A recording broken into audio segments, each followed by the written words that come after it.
Are we ready? Ready as I've ever been. Here we go. Tom Pollard, NBC News. As he practices his TV voice. It's good. No, I like it when you get up close to the microphone. Because you taught me that the other day. I didn't really realize when I said Tom Pollard, NBC News. And then you went, Tom Pollard, NBC News. I don't even know who Tom Pollard is. He's my friend. I'll tell you who Tom Pollard is. Yeah. He summited Mount Everest. I believe he's climbed it 6 times. Good God. And he's my age. And he was good. I think he may even go again. He's crazy. And I said to him, you're by the law of averages, your time has run out. And he said, well, one thing about when you get older and you're climbing mountains is that you take less risk. And he's right. Tom Pollard, NBC News. Tom Pollard. Here, I got you. I'll do your NBC name like that too. Greg Hood, Mazda of Columbia. No, let's do Greg Hood, NBC News. Greg Hood. Greg Hood. Do it together. Greg Hood, NBC News. I was hoping you would do Thomas Crapper. Thomas Crapper, NBC. Well, you know what? That fits for NBC News. All right, perfect. All right, let's start. What's good? I think we already did. Oh, I don't know. It's what's good under the hood. It's up to him when he does the editing. Rob Sanders of Fox Sports Radio. Greg Hood, NBC News. NBC News. From Mazda of Columbia, owner of Mazda of Columbia. My name's Andy. Let's get the show on the road. What's good under the hood? What is? Well, we're getting to a point now, Greg, where interest rates are going to be sort of an issue where they may actually affect the industry. And I read this story from News 5. Let me correct you. They will. They will. They not may. So, but this comes down to the leasing portion of it, where folks have been leasing cars, and there's, you've talked about that before, where that's a good alternative instead of just buying a car outright. But with the way that things are right now, as far as the supply goes, some people are saying, hey, you know what? Maybe I should just buy the car at the end of my lease instead of getting a new car. Well, you can do that. And that's not, if you were going to go out and replace it with a used car, okay, buy your own car. What the heck? It's not a bad deal. You have equity and you're in good shape and you can get it financed, no problem. That's awesome. But now things change. So once your 36 months are up, what else is up? Your warranty. And what do you need? Brakes. You need some tires. What else? What other service things do you need? So that starts adding up in a hurry. Right. So you can take that and pile that on top of your car payment. And it starts becoming pretty significant, especially about year. So you had a 3-year lease, you're 3 years old, you go another 2 years, you're 5 years into it. And more importantly, most people don't want to keep a car 5 years, but you've got expenses that come with it. Here's what I'll tell you. Let's go the other direction on leasing. So everybody's saying, well, now lease payment and a purchase payment are getting pretty darn close to each other. Or sometimes it appears that a purchase is even a better deal because the lease rates are not subvented.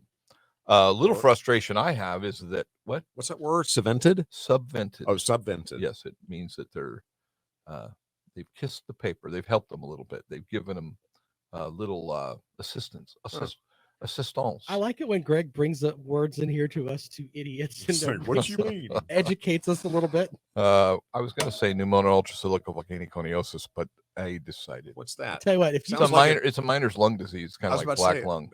It sounded like a physical ailment. Well, they redid the word. Say it again. Pneumonia ultrasilicovolcaniconiosis. Yeah, you should. Wait a minute. Wait for it. The microscopic goes in there somewhere. Because they updated the term probably 40 years ago. That sounds like something you get on a night when you run out with your shipmates to a. I am a wealth of useless knowledge. I just want you to know that. Hey, I'm just saying. I've been called by my friend Gary Rogers. He called me a generalist. I don't know everything about anything, but I know something about everything. You could have told Andy and I that the word that you just put out there was an STD or something that could save the economy. We would have believed either one of them. Well, Andy would get nervous if I said it was an STD, but Andy, I don't have that one. Yeah, no, I don't have that one. Pretty sure. Pretty sure. I didn't get it. No, but we really got sidetracked there. Yeah. Anyway, back to the money and the subvention portion of it. The one thing about leasing that people really don't think long and hard about is it really mitigates risk for you. So the actuaries sit around and, you know that word? I do. All right. They sit around and calculate the future, what they think a car is going to be worth at the end. Your lease, all leases on cars now, it's set in stone. So that's your residual. And what you're doing if you purchase the car is you're taking the risk of what the car's worth at the end of the term. You can pick up the upside. Now, I did hear something really interesting. General Motors last year, and this is a one-time deal, but last year, by people turning in their leases and not buying them or not trading them or not selling themselves, they picked up over $2 billion. Ford picked up $1.5 billion due to the fact that the values of the cars were so high when they ran through the auction. So the residual is 20. They ran it through the auction. It brought 27. That's Ford's money, or that's GM's money, unless the customer takes the action on their own and they go and they trade the car, they sell it themselves, or they buy it. They can pick up that money. But a lot of people don't, and a lot of people don't think it through, and a lot of people don't care. So leasing though, and I've never leased a car. Okay, I'll put that out there because I've always just had the idea that I'm going to buy a car, and then at the end of it, I'll have some time left where I don't have a car payment. But I mean, I'm starting to understand that leasing it could be a good option for you at some point. I think for me personally, if I was going to get a new car, I wouldn't do it any other way. Period. I just wouldn't. I wouldn't buy one. I would lease it because I'm protected. If the world falls apart and all of a sudden the car is worth nothing, and I think I talked about it in one show. I talked about the Audi 5000, and that was years ago when they claimed 60 Minutes claimed it had a sudden acceleration problem, and it didn't. They moved the brake pedal over a quarter of an inch, and people were missing it with their foot, and they're hitting the gas, and they were driving through walls and killing people and all that. Yeah. And that's now why you put your foot on the brake before you put your car in gear. But what it did to the residual of the car is it shoved it right in the ground. They were worth nothing. And so if you leased it, you made your payments for your 36 months, and you handed the keys back, and you walked away. Well, an interesting stat from JD Powers says that during the pandemic, cars and trucks leased, the rate dropped down to 19% of overall retail sales so far this year, where previously it made up 30% of the market. Right. I mean, that's a huge. Why would that set have of changed? cars. Well, it's rate. I mean, Okay. when I did talk about that before. It's like, when there's a money factor, which is actually an APR. And if you want to lower a payment, you lower the interest rate. So the manufacturer or the lender, whatever the captive is, they come out with these programs on cars, and they were kind of giving the rate away, or they would prop up a residual. They used to do that, the residual side of it more. And they learned because they got bit because it was unloaded at the back end. They got the surprise too. So they're not quite as aggressive on those. It's easier for them to be aggressive on the rate and lower that to get the payment down where it's affordable. Well, now that there's no cars, they don't also, you used to hear dealers advertising, $10,000 rebate on a Chevy pickup or whatever they were, a Ford. It's pretty quiet out there right now. You might get a $500 first responder or military rebate. That's what we got on a couple cars. I mean, there's just not that much of it. There's no reason for them to, subvent you, the customer. Do you want the car? You're going to buy it.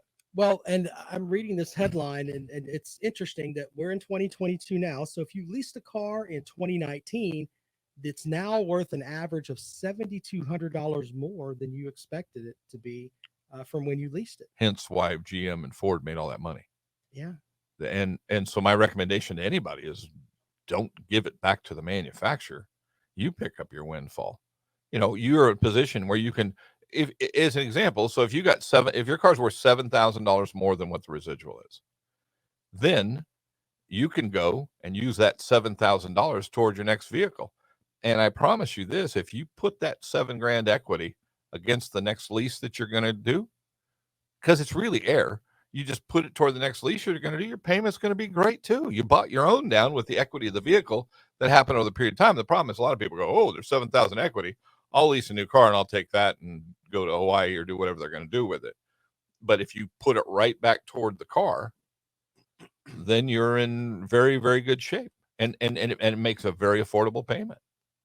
I mean, I think I would rather go to Hawaii. Of course you would. Of course you would. But I mean, if I didn't think that you almost sounded like Dave Ramsey. Oh, saving some money. No, I didn't He's stop. gonna him. Well, didn't if you'll I look remember. like him. Where's his picture? What are we Oh, doing? it's around here somewhere. But, But- no, I mean, what you're saying makes sense, though. Take that money and put it towards your new lease. And Hey, then, let me clarify something about Dave Ramsey. Mm-mm. here What? we go. Here we go again. I saw him on TV the other day. He was on Fox News. They were on he was being interviewed by them, and I turned it off. But my not everything he says is wrong. Did he bring you up? No, I'm not that big on it. I'm not on his radar. But not everything he says is wrong. But when it comes to a car, he's just dead wrong. So Yeah. that's it. Well, he says some other things that are wrong. That's But true. I'm telling you that taking that equity that's there and putting it toward your next lease, you've just bought it down. And if the market stays hot on your next one, you're going to pick it up again. And if it doesn't, you're fine. But you were able to drive the car at an affordable payment. I've got one last thing I want to get into before we wrap up this edition today. And I sent this to you, and basically because we know that you're from California, but Oh, yes. the EPA Hi, says Mom. that California can set its own auto pollution rules. Well, they can, and they've always been up to that. Yeah, I mean, if you look at a lot of cars, they'll say California emissions. Actually, you know where I hear that from is when I used to day drink and watch The Price is Right, and every car with California emission. That's right. When they would give those cars away. out Well, there. it costs more money Right. to have that California emissions added. I don't know if they do now, but it used to be. It used to be broken out on them, and you couldn't buy a car out of state and bring it in. If I bought one in Oregon, it had to be out of the state for a certain period of time before it came in. Otherwise, they knew that you're going to Oregon to buy the car to save some money on the California emissions and blah, blah, blah. But they've always been playing that game. What happened, I don't fully recall, but I know that in court they were overridden by the federal government wanted to have more control, and it may have something to do with Trump. I vaguely remember that part that he was trying to eliminate that, but they went back to court, and the court said, yeah, you can control what you do, which means that they're regulating / mandating the direction that everything is going to go toward EV. I opened my Automotive News the other day, by the way, which is our publication for the car business, and darn near every article is about EV and what's coming, and Right. it is full steam ahead. They are just not, they're relentless. But in California's case, and more importantly in Europe, I have a motorcycle that is under Euro 5 specifications. Right. They are stricter than we have here in the United States. And the reason that I know is, like, you can go get tuners for a motorcycle that make them perform better. They're unable to crack that code on that particular motorcycle at this point because the way they did it, they've tried to block it. But I also heard they're trying to completely eliminate gas-powered motorcycles in Europe in general. So they're going to have EV motorcycles too? Yeah, you know what? Yeah. There is one that's coming that I'd like to have. I can't afford it, but it's over a 200-mile-an-hour motorcycle. I mean, 0 to 60 on it's just some insane, Sweet. quickness. But they're expensive. Let's see who's calling me. You should take that. Who is that? It's Ashley Knight. Ashley Laws is her married name. Oh, Well, she's married. Don't take it. don't take it. What? Well, but look, my final thing with this though is that I have On a friends recording that second, I'll call you that back. if you're buying a car from out of state though, Right, bye. if you get a car with that California emission system, I mean, is that something that can hinder you if you have it here? No. Is it harder to work on? Or? No. No. No. Okay. It just generally what it used to do, and I don't know if it does it it does a little bit. The way it's engineered, it'll choke performance down a little bit. So your goal of, if you want a performance car, you certainly wouldn't want to go to California, especially what's coming, and get a performance vehicle because they'll be kind of probably detuned. And my motorcycle's the same way. Over what was 2 years ago and what it is now, they're actually less horsepower. Are you and your mom the last great exports from California? Well, she's still there. Well, we want her here. We do, but I have a brother and his family, and I have a sister and her family. Can't we rope them all together and bring them here? Well, I would hope so. I mean, I think that as long as my mom's alive, I don't think that my brother or my sister are planning on departing. We're just glad no, that we you. just- I think they would like to. We're Bring just them all here. we're just glad that you took the wagon ride to the east. Yeah. Oh, And you're here. I'm glad. Yeah. I have zero regret. Southeast I is the love bomb. I love living out here. And they're great. Well, I didn't know about that stuff with the emissions, and I wonder how California is going to do that. And when the EPA is saying, "Oh, you can set your own stuff." and Well, make you different from everybody else. here's the part I would be fearful of. That is kind of a open season for them, so they think probably they can do anything they want. So, what Gavin Newsom's directives are to the Cal EPA, boy, I wonder. I have no idea, what is coming, and that, there may be vehicles, if they really tighten them down, there may be vehicles that manufacturers won't even bring into California. That changes the whole dynamic. They got to know, and they had that struggle in the beginning. But do they want to do this or do they want to do that, and what's most economical for them? So that'll be part of the equation. All right. Well, the next episode we're going to do, hopefully, is you're opening up this brand new dealership. And I want to take me and Andy and yourself, obviously. We're just going to walk around and look at stuff. How long? Anybody else? How long how far into construction do I need to be? Because do you want to have furniture in there?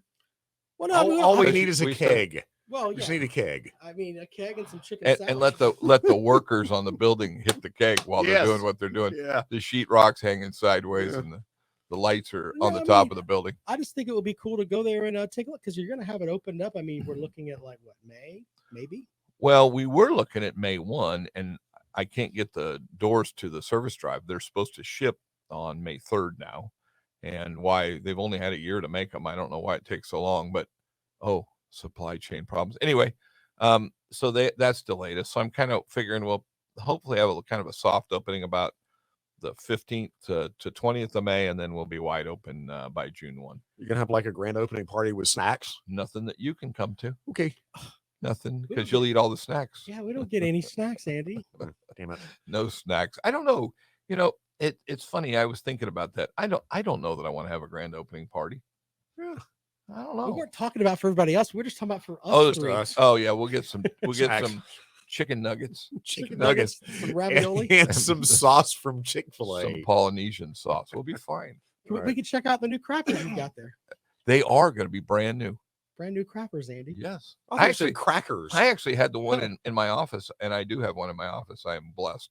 But I had it replaced because it was not the best. It was not a good one. No, well, if I'm going to have a new store, I want a new crapper. I don't blame you on that. But the old one in there was not good. No. It was something weird about it. It was the wrong shape for the area, and that bathroom's really small anyway. So it was. But I have one, so I'm happy. Enough about the crapper. That does it for this episode of What's Good Under the Hood. Rob Sanders and owner of Mazda of Columbia, Greg Hood. I was going to say Gregory. Gregory's fine. But it used to be Gregory. Now it's just Greg. It's Gregory Vincent Hood. Make sure Vincent. Yes. What a great stately name. That was my dad's middle name. For a great stately individual. Please like, subscribe, and share the show, and hit what were you saying last episode? The notifications. So and leave a comment. So when the new episodes arrive, it'll ding you, and you can come watch and listen. Thanks for watching and listening. Thank you. Thank you.